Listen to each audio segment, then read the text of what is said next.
Hey, it's Patrick and Kyle, and today we're back to talk about Kiss.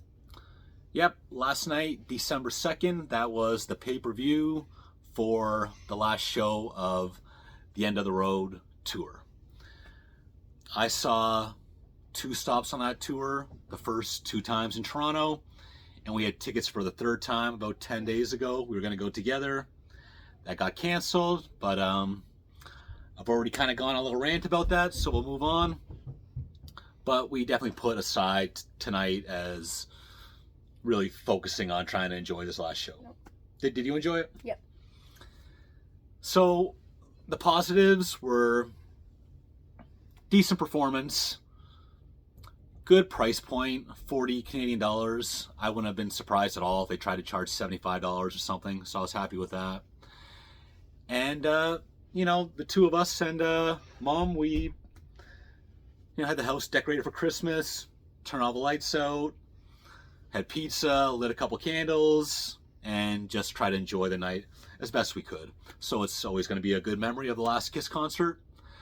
But I definitely have many, many exceptions to what happened, and I'll just try to be respectful in my critique.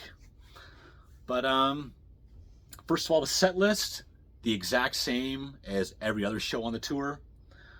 The first two times I saw that tour, the set list was identical, with the exception of one thing. During the encore, they played Beth, then Do You Love Me, and finished with Rock and Roll All Night. The second show, it was Beth, then Crazy Nights, and then Rock and Roll All Night. So they changed one song the entire evening.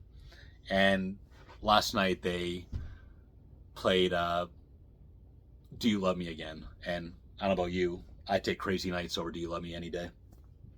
Me too. What's your favorite song they played that last night? Maybe Detroit Rock City. Detroit Rock City. That's the opener. Yep.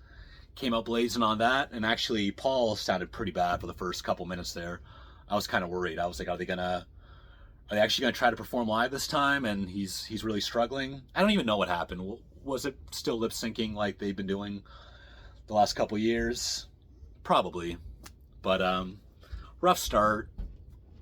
Then they got together pretty quick, I'd say. So the negatives, again, the set list, I talked about that. The stage show was identical to the last 5 years at this point. Just about. And, I mean, I know they wouldn't have a whole entire stage show for one concert only, but I expected something different on the very last performance. At no time during the show did they mention Ace or Peter even once. I didn't really expect them to be there, but I thought they would have been honored in some way. I know we're just fans. I know these guys have personal differences, and Ace does talk some crazy stuff, whether or not it's true. He does kind of open his mouth and doesn't do himself any favors, but Peter hasn't said anything in forever.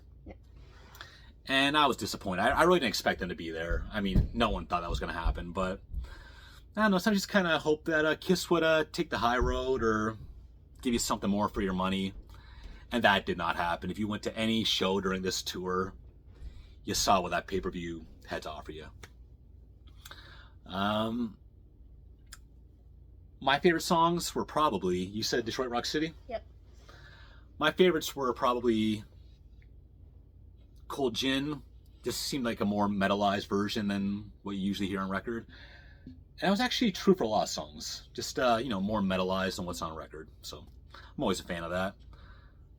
Love Gun, live staple, one of their best tracks. And my favorite was definitely Black Diamond. I like how they expand it, drag it out. Top 5, top 3 Kiss song for sure. So that's the one before the encore. But the big announcement of the night at the end was what? They played this cartoon version of God Gave Rock and Roll to You. Yeah, so basically Kiss had been working on, I guess it's with artificial intelligence, just, like the video game stuff, wearing all these things on their body to kind of track their movements. their facial expressions. I'm sure their voices have been recorded 6 ways to Sunday to either make new songs or just stage banter. So Kiss seems like they are going to leave the stage alone, but this new AI Kiss is supposed to live on for future generations. And keep in mind, this is all Tommy and Eric. That is the image that Kiss is going forward with. And Ace and Peter is just another continuation of them getting washed away from the history of Kiss. Would you want to go to that? A concert with a Kiss hologram, or watching Kiss on like a movie screen? Movie screen. Yeah, I think overall I don't like it. It looks okay, but they got the right to do what they want to do with their name. Would I go? Probably not to a concert venue and spend $100. Definitely not. Would I go to a movie theater and watch it for $20? Definitely. But I don't see them doing that. I think their ego is gonna have them trying to pack out stadiums with a screen show. I don't know about that. They should also give it a little bit of time. I think a lot of fans are rubbed a little wrong now it's all said and done. So I say give it at least 5 years before people got the itch to scratch. And also depends on if this little guy wants to go see that. So we'll see. What else during the show? A lot of technical issues. At the beginning, there was an interviewer.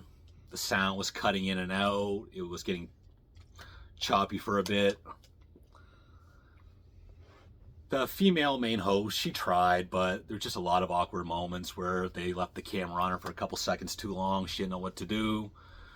There was a guy out in the crowd, and I'm not trying to beg on him, but he just seemed like some guy from the late 90s. He's just like, yeah, Kiss! Or, I don't know. He was kind of goofy, for sure. You have like interviews with, like Chris Angel came to be interviewed before. He seemed wasted. Gene Simmons' wife after the show, she seemed wasted. They interviewed Gene Simmons' kids. They didn't really have anything interesting to say on a special occasion like that. Again, not to be negative, but as much as we're big Kiss fans and we had a good time watching the show for what it was, there was nothing new, nothing interesting, nothing special about it really, unless maybe if you were there in person. Because it does seem like they are going to stop actually playing live. Because there was all kinds of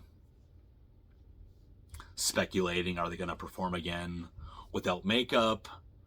The door is always open to true reunions from along the way, but it does seem like they are done with the music.